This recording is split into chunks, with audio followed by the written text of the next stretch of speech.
高市早苗现在是重大的罪人。日本的民调超过60%的民众是感觉到不安哦，社会舆论可不只是骂而已，因为观光客少了非常多人哈。中国大陆的精准打击这件事情其实是比想象中的更惊人，所有的招数都不是虚招。高市早苗说他要去见川普，他会这样讲，表示川普没有要见他，所以他才喊话。欧美国家现在绝大多数都保持冷眼旁观，未来全日本的小孩都知道高市早苗的这番话所产生的中日关系的影响。好，观众朋友，今天节目一开始持续关心在中日的这一场外交上面的争议，导致日本现在的外交是连环失血。中日关系今天我们会关心到是否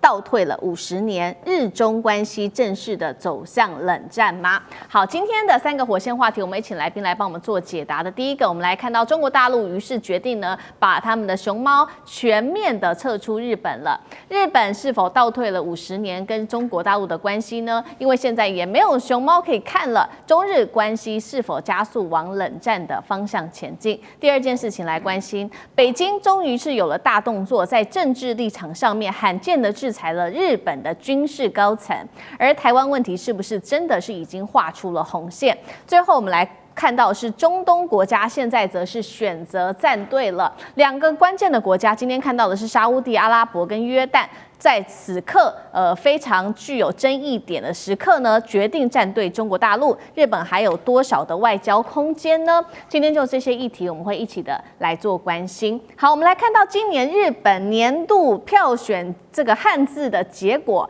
不是象征通膨的这个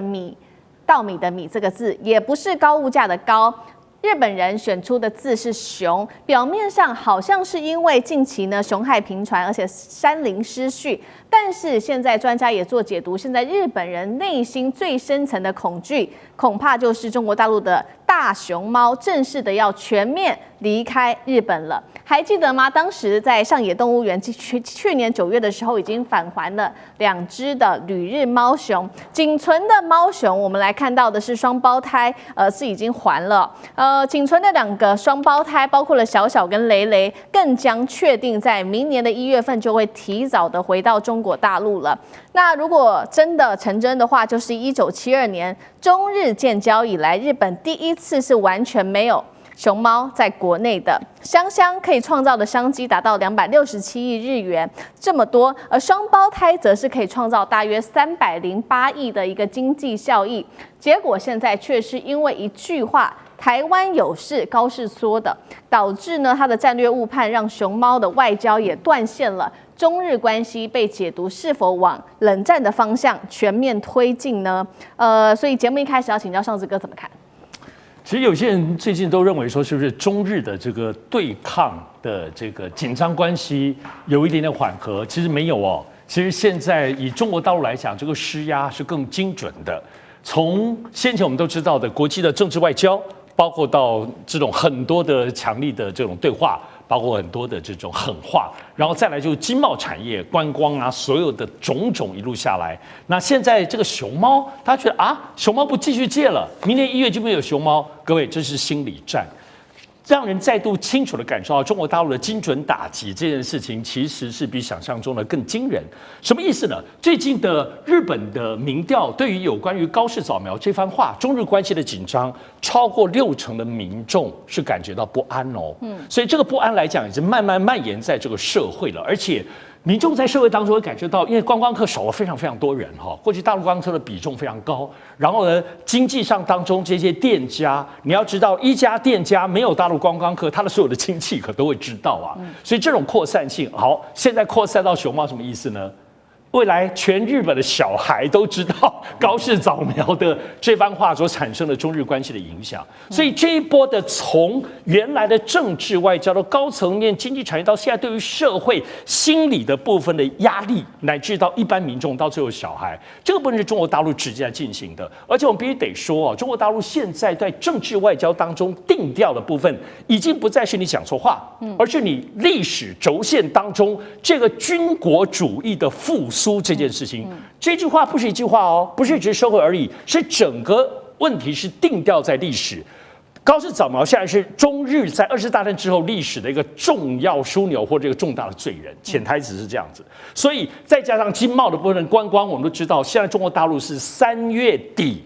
之前所有的部分全部消停，包括航空公司，包括所有的旅行团。意思就是说，不管是今年跨年、春节，乃至到3月所谓的赏樱花季，全部都会受到影响。所以这一波打击下来，会打击到一个点上。所以我们刚才讲，现在社会舆论可不只是骂而已。熊猫看不到这件事情的感受，其实将会非常大。日本非常非常爱熊猫，日本对于熊猫的痴迷应该是全世界第1名啊，很难想象的。所以我们现在来看，还有包括最近以及待会会讨论到的有关于这个言情嘛，把它开始有个日本人当中个前右翼的军人当中很重要的人士说他是台独的相关者，日本人变成台独黑名单，这也是空前的。因为要知道，岩崎茂先前是高市早苗今年4月来台湾的时候，其实见赖清德和岩崎茂可是在现场，所以这里头有点就是敲山震虎的味道。所以这方面全面的影响性的扩大，我觉得中国大陆有备而来，这所有的招数都不是虚招，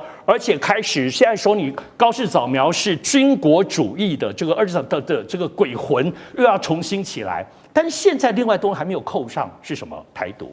也就是说，现在台独这件事情对于中国大陆又是另外一个很重要，一个是外国势力介入嘛，另外一部分就是台独。所以虽然没有直指你高市早苗跟台独的挂钩，但是对于你们所谓的右翼的这些军国主义分子当中，很具代表性，而且跟你其实走得蛮近的一个很有影响力的军人，前军人已经说他是台独的同路人。所以这样子的绵密出招，并没有显示中国大陆开始放软，或者是有各方面。当然，我讲日本方面其实也并没有在，就是他们就是蜷缩在那个地方等中国大陆对付。我今天想到日本外务省在国内有3000人，海外3600人，这一阵子是所有你能想象到的，因为他们要拉联盟。除了美国之外，高市早苗说他要去见川普，或者明年1月可以见到川普，达沃斯论坛他都要见。就他会这样讲，表示川普没有要见他，所以他才喊话。除此之外，我刚刚讲外务省到处 G7 对法国也好，对欧洲其他的国家也好，都想尽办法在沟通电话本人去，希望他们能够跟日本站在一起，就这件事情上都能够挺日本。但是看得出来，欧美国家现在绝大多数都保持冷眼旁观。所以刚刚讲中国继续绵密的施压到细节，但日本也想尽办法在全球希望能够找到结盟，但看起来日本的做法是没有具体的实效的。好，确实，现在中国大陆对于日本有祭出了非常多的招数，除了警告他日本军国主义的复苏，同时也针对刚刚特别提到的台独的问题。这位刚刚上次哥帮我们特别提到的是日本前统合幕僚长岩崎茂，现在确定了大陆方面外交部公布的说会禁止他入境，因为理由是他勾结台独势力，严重干涉了中国大陆的内政。那这其实是近年来比较罕见的，大陆直接对日本的军事高层直接做出的制裁。当然了，我们来看到2位是立刻出来缓颊，包括了日本的外相，他说尊重中日联合声明，理解中国对台立场。高市早苗也出来补充说，日本政府希望对话和平解决台湾问题，现在好像也成为了一个重要的焦点。大使怎么看？其实中国大陆在这个11月7号啊，这个高市早苗有关涉台的错误言论发出了以后，中国大陆要求高市早苗做的几件事，我当时就认为是标准很高的。第一个就是撤回错误言论，第二个就是认错纠偏。那这几点其实就是我认为已经准备跟高市早苗跟他的右派的这个政团啊，做一次长期的一次对决了。长期的对决，所以这个中间你可以感觉说，中国大陆对日本的这个所谓的反应方式啊，就是对于这个高市早苗的反应方式，那是很有节奏的，一步一步的走，一步一步的走。那中间高市早苗在不管是从美国来的压力，或者中国大陆的压力，甚至内部的一些压力之下，他也做了几次发言。可是呢，第一次引用了这个旧金山合约，那是提油救火，让中国大陆更感冒。那后来他改用所谓的波茨坦宣言，也用到了这个1972年的中日建交的这个联合声明啊。那可是他没有提到说，他是确认了日本承认尊重并了解台湾是中华人民共和国不可分割的一个地方，而且立场没有改变。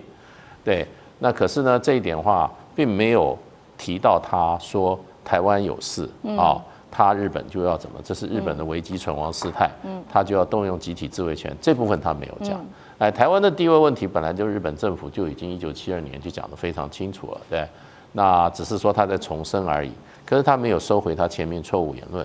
所以这个问题就没有解决，没有解决。中国大陆事实上对日本的做法话是在逐步的增压。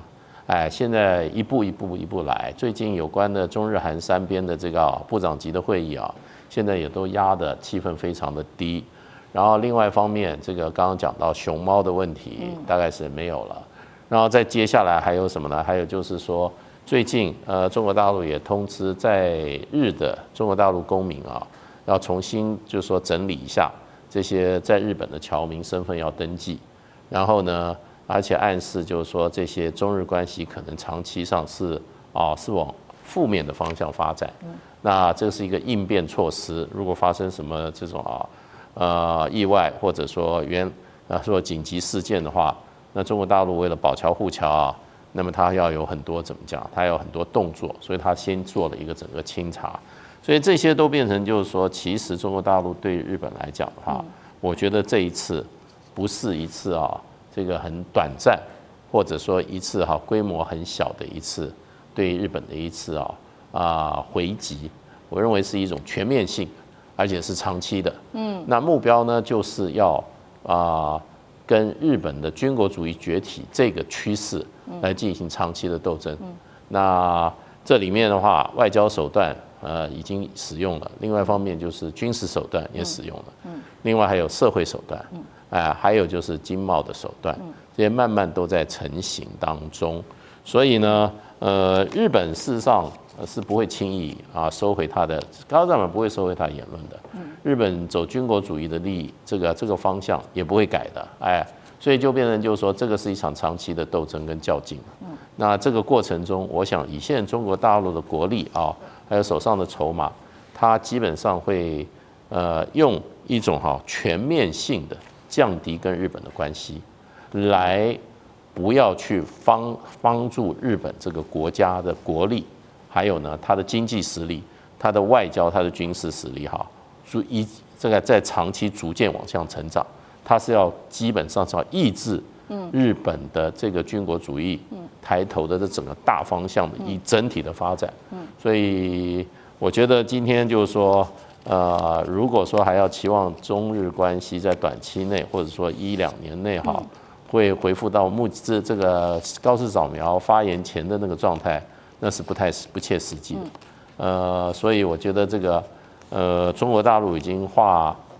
被动为主动了。那中日关系将来如果要能够回升的话，那就要看日本方面能够做出什么样的积极的动作了。好，中日关系现在看起来很可能是朝长期对抗的方向去走。不过，那其他国际社会，包括中日之间的盟友怎么反应呢？我们看到大国美国方面是冷眼旁观，那倒是中国大陆，我们看到是多了2个新朋友。这个是中东现在决定要来做表态支持大陆。2个国家，第一个是沙烏地阿拉伯，他们说坚持一中，反对外部干涉。第2个国家是约旦，外交部也表态了，台湾是中国不可分割的一部分。反观日本现在是不是逐渐的受到孤立？现在高市早苗有来自于内部的压力，也有来自于外部的压力，能撑得住吗？干哥怎么看？那个王毅他在12日到16日他就分别到3个国家：约旦、沙烏地阿拉伯还有卡达。他去这3个国家就是等下来高市你看一看你这个台湾有事论这件事情呢，我来跟其他的国家让他们讲2句话来给你听听看，所以这是一种外交的一种策略，一种手腕虽然远在中东，可是我可以告诉你，这些国家一向都跟日本关系很密切，对，都很友好的。那我现在去跟沙烏地阿拉伯的王储来说说话，然后去约旦找国王阿卜杜拉2世也讲一讲，然后他马上发表，台湾是中国不可分割的一部分。警告你，为什么？你的盟邦，你日本的盟邦都已经表态了，所以这件事情你必须要表态，很简单那其实东京大学的那个学者哈，上古智子，他就讲的非常非常的，他讲很传神，你知道吗？他在一个外国记者中心发表演讲，他说，你知道日本人最不擅长表达的，就是把自己心里的想法讲出来，最不擅长就是这样。他说我跟你讲，那个高士他已经讲了这么多遍哈，我们不能对台湾问题有任何立场。你这样讲是得不到中国的这个，就是说他得不到共鸣，他不会认为说，其实你已经反省，你已经后悔，你已经道歉了。其实中国老实讲，只是要你放软啊，承认你对于台湾论述的不正确。台湾地位是早就已经确定的。其实这个在不管什么合约里面，台湾的在中国的关系之间，它就是中国的一部分嘛，这没有什么好多说的。那东京大学教授就认为说，你连这个都讲不清楚啊，高市早苗，你虽然讲不清楚，我跟你讲，反映在什么？刚刚上次有讲到的，国内民意调查6成6开始担心哦，中日关系现在很紧张哦，对不对？可是另外一个问题问下去哈，你就会觉得很妙。另外一个问题是，请问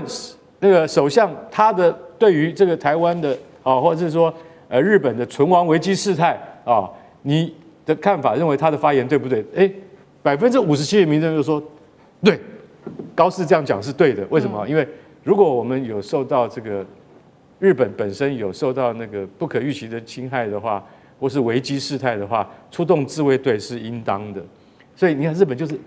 他开始就是一个非常矛盾的民族，你知道吗？对啊，你怕不怕跟中国处不好啊？怕，6成6怕。然后，但是高市早苗有没有讲错？没有。那你奇怪了，这是一个矛盾的民族，他们是几千年来都这么矛盾，但他们从来不敢讲出他们心中的话。所以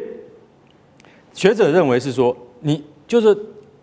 不管是民间或是官方，都缺乏论述的能力。在这个情况之下，高市早苗的苦日子还要很长一段时间。为什么？因为他始终没有讲清楚，而且他也不可能再跟你讲清楚了，他只能够维持他现在原来的理论基础。可是说一句实在话，中国远远不只是要这样而已。你一天不讲清楚，那外交降等，还有冷处理，还有关系的继续的淡化，是一定会将来会影响到经贸，不是只有熊猫而已啊。大猫熊，我跟你讲，现在只剩下2只，对不对？然后明年1月就要还给大陆了，然后大陆第一次不再出借熊猫给日本。其实老实讲一句，这是很严重的一件事情。为什么？因为小朋友再也看不到了。每年有300亿日元的产值，现在如果没有这个产值，最重要的是就是说，对于日本的教育跟小朋友未来的期待都有很大的伤害。其实有多面向的影响，这是我觉得高市早苗应该好好考虑的。这节的焦点，我们要带大家来探讨最近日本首相高市早苗对于中国大陆的态度很强硬，但是现在私底下高市早苗是吃了后悔药了吗？怎么来说呢？因为日本的朝日新闻报道说，其实在高市在发言之后，他曾经就跟身边的人说他是不小心说过头了。那现在呢，他身边的亲信也懊悔说，是因为这个官邸的资源不足啦，所以没有考虑得很周全，没有想到会有这个反弹。另外一位亲信他的说法则是说，其实高市个人的能力是非常强，但是是团队不够稳固，未来他们要解决。好，那说回来，他的这个不小心说过头的这个说法，赖教授您来看，他是想要透过这种方式，其实在跟北京递出橄榄枝吗？他是在一种障眼法了啊，又在另外一种欺骗。因为我们都知道，日本的军国主义者、右翼分子啊，他们最擅长的就是骗啊这个字啊，他们几乎都在用骗的。安倍晋三他自己都说了嘛，就是说有些事只能做不要说嘛，啊，这个和平宪法不能改，没关系嘛，我们就从这个你看不见的地方里面来改，啊，那也就是偷偷的，就是说安保啊，美日的安保去修改。2015年的时候把美日安保修了以后，那就是变成有经济危机事态啊的这个法律就把它写到里面。自卫队本来应该是专属防卫日本的本土，就说哎呀，我们修改了安保条约，所以我们要去保护美国的军舰，所以呢，日本就要参战，啊，就是采用这种方式，就一个一个就改了嘛，就把自卫队变成一个所谓的国防军的这样一个概念。这个就是安倍晋三所用的方法。那也就是说，他在他任内的时候就不说日本有事就台湾有事，可他卸任以后他就说日本有事就是台湾有事，这个就是只做不说。好，那你想我为什么会说这个高市早苗的幕僚故意把这个新闻去为朝日新闻，这个就是一个障眼法，用骗的。他选择的不是右翼的新闻，他选择的是左翼的自由派的媒体。因为朝日新闻是日本的第2大媒体，这第一个。第二个呢，它是在艺文界里面是最受欢迎的媒体。第三个就是它长期以来它就是左翼的左派的，而且比较偏自由主义，所以它反对修改日本宪法，反对军国主义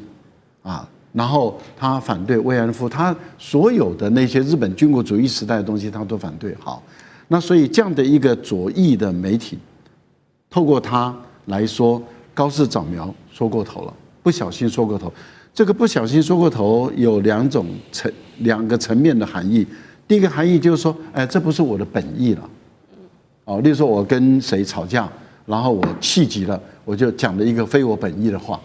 那这个就是我不小心我说了不应该说的话，这个好像就是这不是我的本意，你可以这样解释嘛？你也可以这样解释。可是如果这不是你的本意，你就收回嘛？那为什么不收回？对，为什么他不收回？为什么官方长官说我不收回？为什么外相说我不收回？为什么他派出去的金井正章也不收回？这代表这是他的本意。好，所以第二个层次，也就是说有些事只能做不能说嘛。那我不小心说过头，就是说我不小心把我的底牌说出来了，是吗？说谎，公然说谎。为什么？因为同一篇的媒体，同一个采访里面，因为它是不具名的官员采访，而且是联合采访，所以不是只有一个匿名者，它是有2个以上的匿名者。另外一个匿名者他是这么说的：11月7号的凌晨3点，高市进入官邸的书房。开始在阅读各部会送过来的这些他要接受答询的答询稿，也就是各部会送来了，他的幕僚帮他整理好了答询稿送到他桌上，他开始在看了，他把他的所有的重点要讲的画红线，要讲的话改了，就都改好了，都弄好了，那已经工作了好几个月，所以他把重点，他是新闻人呢，您是新闻人呢。新闻人一旦把重点写上去，把话点放上去，就是那是梗。我就是特别要透过国会答询，把这个讯号传出去的头版头，绝对会成为日本热点新闻。谁不晓得？他是媒体人出身的，他专业训练过的，他当然知道哪些东西一定会是头版头，他就是要头版头。所以头版头以后发现，哇，这个祸闯大了所有人都在告诉他说。安倍晋三只敢做不敢说，美国不敢说，日本的历届首相都不敢说，你敢说，你勇。他本来就是要告诉大家，我最勇。为什么？因为有川普挺我，川普在公开的场合说，我高市早苗只要有求，他必应这4个字，有求必应，100%满足你。这个就是当时川普说的是场面话场面话，你这个高市你看不懂吗？你还给我下不了台。场面话就是说不兑现的，但是高市早苗想利用川普的场面话，变成他的后盾，来给极右翼的施加压力，说我有美国做后盾，我是右翼的老大，不是你麻生太郎。这是对于党内的派系。另外对外面来说的话，就是我高市早苗，我声望振聋，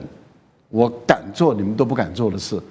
这是一种极端的挑衅现在祸闯大了，开始想收了，是找那个幕僚不匿名的在那边传话，骗谁啊？军国主义者就是一个字，骗。好，赖教授说这个高市早苗祸真的闯大了，因为现在呢，中国这边北京的反制手段其实最有力的，我们要说到的就是车用晶片跟稀土。那中国呢，您从图卡上看到，在中重稀土几乎是掌握了全球供应。这些稀土呢，说回来跟这个高科技的磁材、半导体、军工还有新能源，其实都是非常的关键的。那举例来说，日本虽然说很努力自救，但是到2024年底，他们从中国进口的稀土比重，反而是从您看到2018年的5成。黄上升到63%。尤其像是一些重稀土，像是山、低、特这些呢，都是电动车马达驱动系统不可或缺的材料。那大家在说一趟断供的话，其实呢，日本它整个高科技产业可能都会受到影响。好，委员您来看，如果真的中国真的动手了，就是对这2个车用晶片跟稀土全面的打击的话，那日本他们的产业甚至说整个供应链会受到多大冲击？简单的评估哈，日本的汽车产业看品牌。有的品牌啦，必须减产10%，有的品牌要减产30%，啊，如果减产这样的话，他们的股票价格会跌多少啊？大家盘算啊。第二个，车用晶片的方面，当然不只是汽车在使用，因为可能很多人不晓得，车用晶片很多在军事工业上用的也不少啊。你别看那个炮兵移动很缓慢，那也要车用晶片对哈。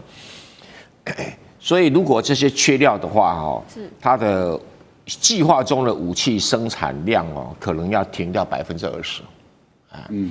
然后它的这个电动车跟那个所谓混合动力车，有电动有柴油车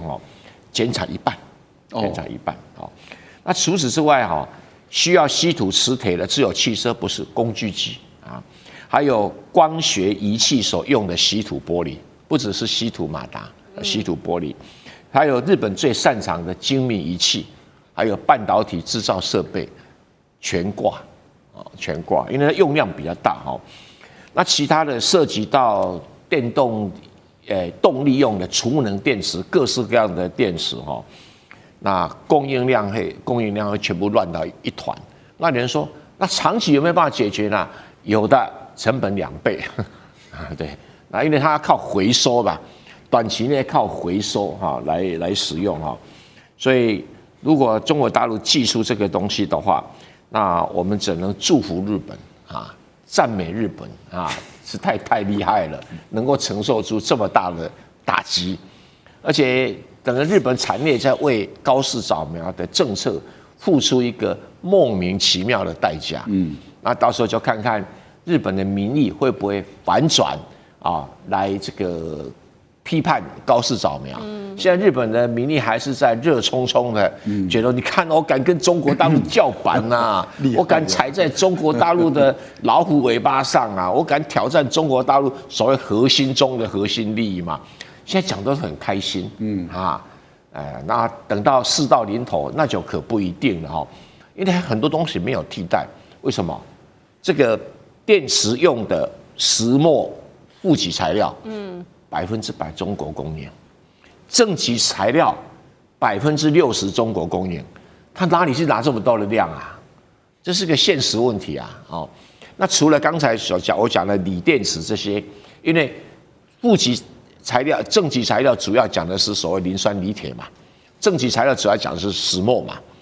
那你这2个在全世界你找不到那么大的量的供应了，有点像说美国我产大豆可以卖给别人，可是最大的量在中国，你一样，它供应在中国，你其他地方拿不到，越南可以拿一点澳洲可以拿一点，东侧西侧。那像车用晶片，连那个最不起眼的安氏半导体的晶片，那个实在是最便宜的，中国不封装不出口给你，通通就挂了。不过当然了，因为日本它也靠台湾供应一部分台湾比如说力积电有供应它这些晶片那基本上这个安氏半导体影响是欧洲比较多，影响日本比较少。可是不只有安氏半导体的晶片所以日本最好长个眼睛。好，高市早苗现在对于这个中国叫板，他在国内民意是非常旺的，但其实，在政坛现在已经有一点不同的声音了，蛮两极的。我们来看到，像是立宪民主党前首相野田佳彦，他说首相有点说的太超过了，日中关系可能陷入危险。那自民党的前首相石破茂，他说如果把这个所有情况说出来，可能会削弱原本的贺阻力。其实这个部分赖教授刚刚也帮我们提到了。好，我们要请教厉将军你怎么看？因为现在连同党的前首相也有不同的声音。那高市早苗会不会遇到日本内部的反扑？但是刚刚蔡委员提到，他现在在日本的民调是非常高的。虽然说中国对日本不管在旅游或者是这个电影甚至于今天传出来水产，甚至于牛肉都采取经济的这种制裁的相关的手段，但是我觉得短时间之内日本的民众不会感觉到痛。所以说日本会继续支持高市早苗所以也就是为什么他现在的支持度会高达69%那么高。我觉得日本你要了解这个民族这个倭寇民族，它就是生长在一个岛上面。你看日本这个岛有2个它很大的一个罩门，第一个就是它没有纵深。我们从上次福岛这个核电能事变就看出来，这个国家只要发生一点核能或者一点重大的这种你不要说战争了光核能电厂它就发生事变，对它国家就造成很大一个冲击。第二个，它所有的资源都要来自于从海上运进来，所以他很担心它的海上运母线被切断那他也需要向大陆来发展，所以他每一次对外侵略的时候，对外主动攻击的时候，他都用同样一句话，叫做日本存亡这个危机事态那你看918事变，他就想要到这个大陆来向大陆来做发展。那之前来讲的话，他也是用这句话去用这个当作理由去攻击这个珍珠港，造成珍珠港事变。为什么呢？因为他讲的就是说，你美军会不会主动来切断我的海上运补线？所以我要先攻击你。当然这次来讲，台湾也是面临同样的理由。大家不要以为说高市早苗讲这话是在帮助我们台湾，不是，他是怕说是台湾一旦被中国控制住以后，它的海上运补线由南往北的运补线会被切断，所以他才说日本存亡事态所以他是依据这个，不是说是为了帮助台湾怎么样，不是。但我们台湾人自己不必往自己脸上贴金了但这也凸显出我们台湾在地缘战略上的重要性。那像这种岛国，很明显的，它是属于一种就是说这个非常不安全感，那对周边国家敌意也非常的重。这也就是为什么高市早苗到现在为止，一般老百姓还会在支持他因为岛国心态就是这样嘛，他都会主动去攻击人，你不去招惹他就会先来弄你，因为他还有一个很严重的这种不安全感的心态。我觉得高市早苗未来来讲，可能有3条路可以走这第一条路就是他把话吞回去，中国叫他把话吞回去，收回去。但是目前看起来他大概高市早苗在民意这么高强度的支持之下，我认为这条路可能不太容易，他大概做不到。第2条路就是这个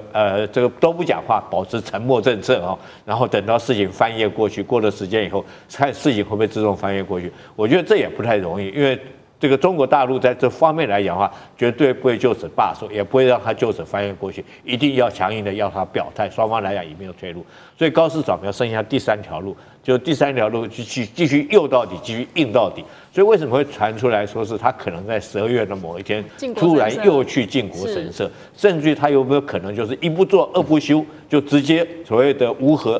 3原则就直接引进核子的武器这有可能，也有可能他恢复他的这种军国主义的这种就正规的军队把它已经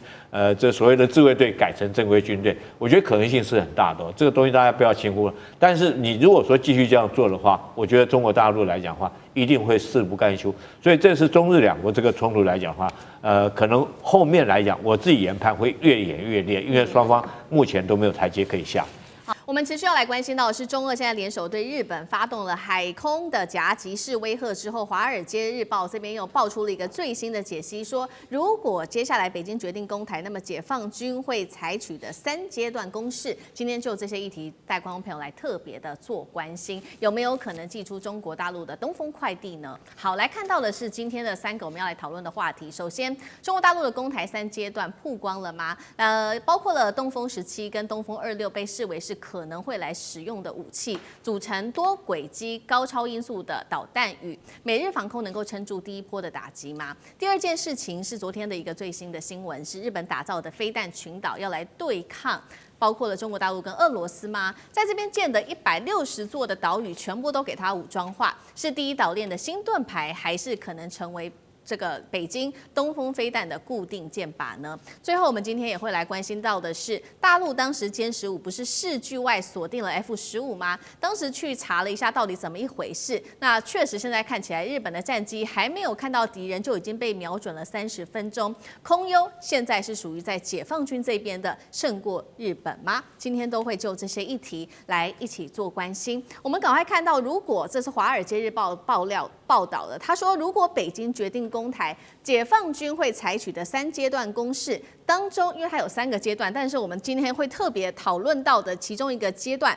就是他提到说，中国会对日本还有关岛等第一岛链的军队发动来自于飞弹的一个攻势哦。那么其实呢，麻省理工的专家这边也特别做了一些解读，他说中国的飞弹有一些优势，包括不仅是数量很多，而且种类非常的多。美军的防御系统呀，要小心来应对了，因为它的飞弹有不同的轨迹、不同的方向、速度跟类型等等。第一波还可能会遭遇到北京的东风17，而且最致命、该担心的就是来自于东风26飞弹的一场攻击。好，节目一开始要请教舰长怎么看了这些飞弹攻击到底有多难应付？东风17跟东风26刚刚提到的2款飞弹，为何会在这个时候被媒体特别点名？舰长怎么看？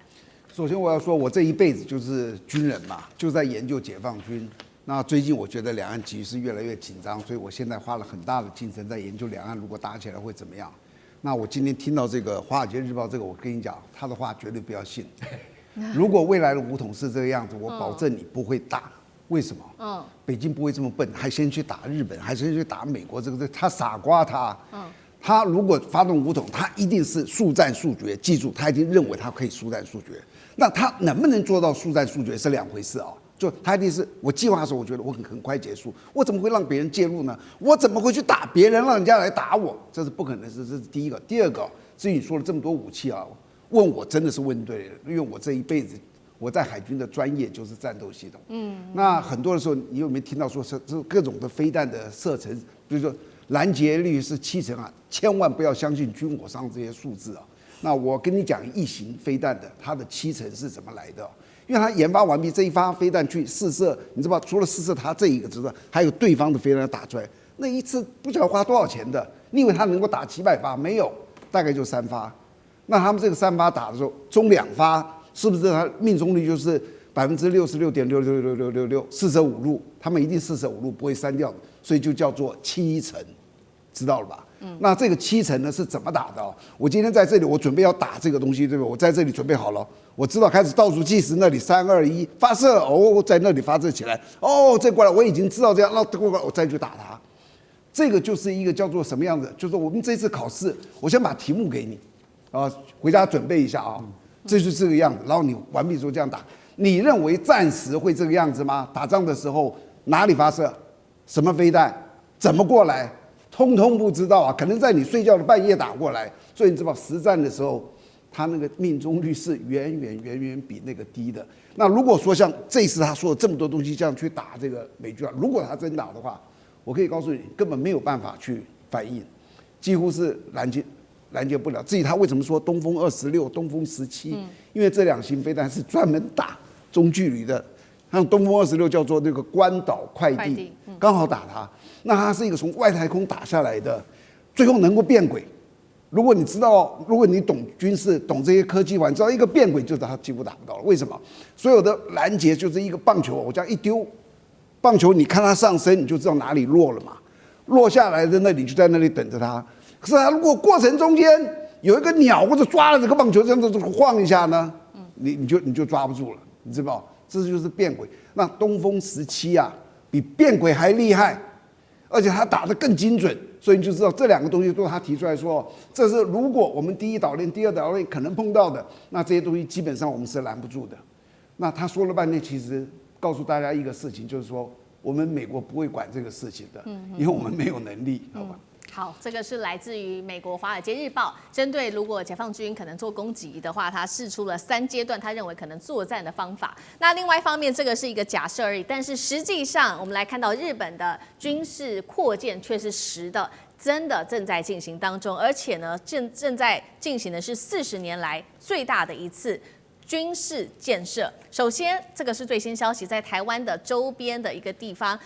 沿着琉球群岛延伸的这个飞弹群岛，它把它建起来了。会接下来有160个岛屿组成的琉球湖线在这边建什么呢？反舰飞弹阵地、雷达塔、弹药库跟电子战的设施，其实不只是这样子而已。刚刚说了40年来最大规模的军事建设，还包括了哪一些？看到了，在离台湾只有110公里的这个地方，与那国岛在这边建的是电战部队，再加上反舰飞弹，持续来看到，包括了台湾附近的这个石垣岛、宫古岛，在2023到2024其实就已经完成了反舰飞弹的阵地了。冲绳早就已经有美军的空陆的海陆基地的多层部署了。那么九州也有 F-35跟长程飞弹等等，可以看到一个大的弧形哦，在这个第一岛链这边都已经建好了最大的一个军事建设。所以接下来我们要请聂老师带我们看了日本打造的飞弹群岛，真的能够应付来自于中俄的海空飞弹吗？这些设施会不会成为中国大陆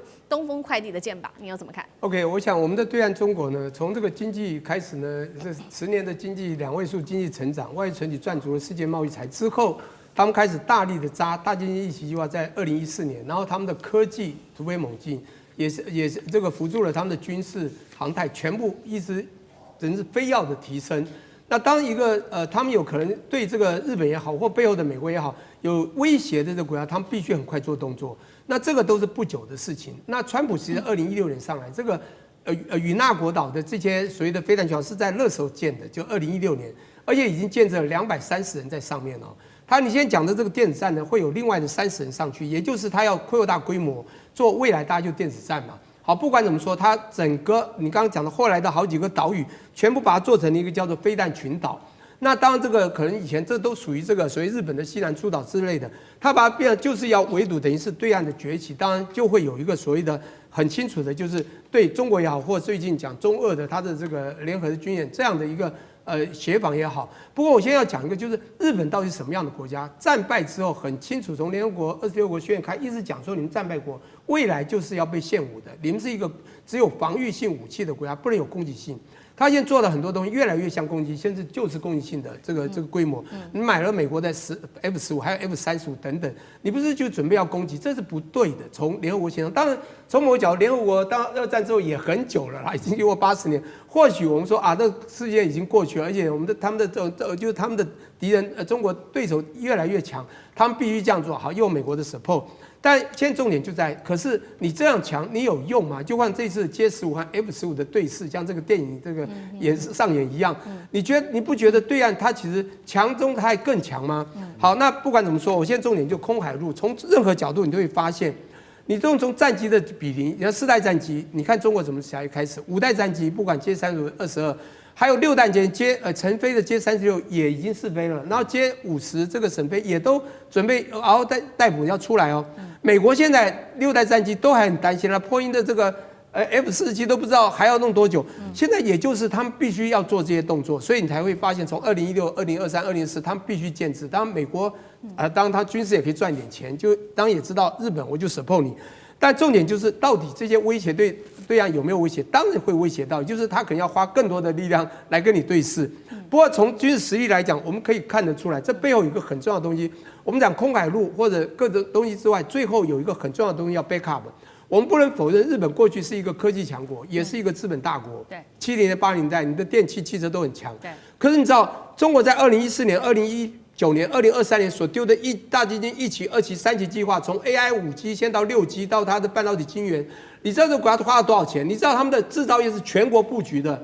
美国的科技只有在矽谷，很多很优秀的人去创新，搞那个都，而且是民间企业搞创投，把东西一个一个扶持起来，甚至支持了军事国防。但是还要民间跟国家还会有些争议，像 Elon Musk 跟川普也会分离啊，也会吵。中国不一样，它是全国扎这个基金计划，而且每个地方都有制造业 spread out 非常普遍。更重要的是，它科技每个地方都有，从安徽到贵州到哪里都有。你知道它科技已经定不到，你知道到中国去看，所有东西都是科技化。重点是军事实力，未来也是科技。你今天再强，你知道吗？它背后在不管你的飞机的这个性能或者我们看到很多战争都一样，光歼10去打那个阵风，你就知道都是因为他们所有的精准定位。我再讲一下，我很早期就在另外一台讲过一个，就是当时啊，在数年前7、8年前嘛，中国就开始丢东风15，就从青海还有浙江同时一地一时发射，就瞄一个岛屿是。同时定点着落，一时一地发行，这就有后面的这个科学精准。那我先讲我再回想一下，2022年8月2号发生什么事 ？Nancy Pelosi 来台湾，8月9号他们做了什么事？就是6区经验，1、2、3、5、6、7，什么动作？东风15锁定它的点都很准，讲不好它折一点，折2/3等等都达到所有城市了。台湾也没有预警，他们当时就很讲。这是东风15而已。我们东风17下去，你挡到了，你这次都没有预警到。我东风17枪尾蛇的去，你根本没有办法拦截到。也就是说，实力来比的话，他们做这些东西真的打起来可以撑一阵子，当然可能就不是1、2个礼拜，可能撑几个月，最后会更惨。所以我觉得以实力来讲，我们讲真的潜在海中的龙，那真的一翻身他们会怕，就叫东风快递，也就是东风他们这么多型东风，这一打下去，我觉得这些群岛可能都没有用。不过他们放在群岛中打掉就算了，因为这都是小岛嘛，也没有打本土。但是真的打了以后，本土一样会受伤啊。对不对？好，聂老师帮我们特别讲到了在这个军事实力上面的比较，不管是在飞弹上面的比较，或者是在空中战机，我们要来看到它的一些系统，到底中日之间谁比较占有空优？是解放军吗？因为呢，其实之前我们不是讨论过吗？这个日本政府日前是针对了大陆的歼15用火控雷达去锁定这个日本的 F-15战斗机的事件，于是他们就讨论，总共是召开了2次记者会，想要知道说，到底是怎么样被锁定的？那是在多远的距离外日本的战机被锁定的？到现在都没有一个结论。但是呢，来自于媒体共同社自己做爆料，他说中国战机啊，他预估可能是在50到100公里外就已经把日本战机给锁死了。他说第一次可能是50公里外锁死日本战机的，那第2次可能是100公里之外。那佳能也这边做了一个分析，他说以歼15雷达探测的距离，他预估是可以达到170公里的。日本自卫队的 F-15的这个探测距离只有100公里。换句话说，结论他认为是非常残酷的。日本战机可能都还没有看到敌人，就已经被大陆锁死达到30分钟了，有没有可能？干哥怎么看？我想他这个是数据是可信的啊，也可以当做参考。为什么？因为丰村健司啊。他是非常知名的佳能战略研究所的主任研究员，他不会这样子信口开河，而且这次不是由中国方面自己单方的吹嘘，是日本自己的学者讲的话，那你是不是应该要把它当做一个重要的参考呢？丰村健司说，我们不知道哈，当一个1970年末期的设计，讲的就是 F-15战斗机，它仍然是这个在我们现在就是说在世界上面。一流的战斗机，虽然它的已经是50年前的老设计了，可是说一句实在话，它仍然是在这个世界上面非常知名啊。为什么呢？因为它的战机都是以色列打给你看，以色列用 F-15打遍天下无敌手，所以日本、以色列跟韩国这3个国家都是以 F-15英式战机作为他们的主力战机。可是丰村健司他今天提出来一个很重要的观念，就是说，原来 F-15的 APG 雷达。它好像已经隔了一个世代了，它没有跟着上来。其实美国对于雷达的更新是非常重视的，他手下的 F-35、F-22、F-15这些飞机，甚至 F-18，你都要迭代的，你都要不断的更新，5年到了更新，10年到了更新，但日本不见得做得到。所以日本它现在 F-15身上的这个雷达到底能不能够侦测到100公里以外的东西，是一个问号。防卫厅不会告诉你实话，当然中国这边也不会跟你讲实话，因为丰村健司说，这个歼15已经可以到了这个170公里，所以很可能双方在 F-15跟歼15在接触的时候，他们很可能是什么？很可能是中共的飞机早就已经发现你了，在170公里之外就发现你了，因为它的雷达可以看那么远。结果 F-15只能够看100公里，这中间有30分钟的差距。其实我觉得30分钟是一种夸大，不会那么久。但是意思是说，我先看到你，在空战中我先看到你就赢了，就赢一半了。只要我先看到你，哪怕是10秒，我就打赢你了。所以他这个学者提出来的忧虑就是说，我们的雷达是不是落伍了 ？F-15号称当年是上帝的坐骑，什么叫上帝的坐骑？就是说。没有人打赢的，没有人可以打赢我，然后去把它履行实践的，叫以色列空军打遍贝卡山谷，然后整个中东没有一个国家，叙利亚、伊拉克没有一个人敢跟以色列打。现在日本也是这个飞机到底打得赢打不赢歼15或歼16，变成日本的忧虑。我认为说他这个时候提出这个问题来非常适合，也就是说，未来中日之间的空中平衡是不是它的倾斜已经真的导向另外一边，而不再是日本这边了。地缘政治、美中之争、战略略价值，强权崛起，小国生存。现在与未来，洞悉事件走向，掌握世界脉动，全球观点尽在环球大战线。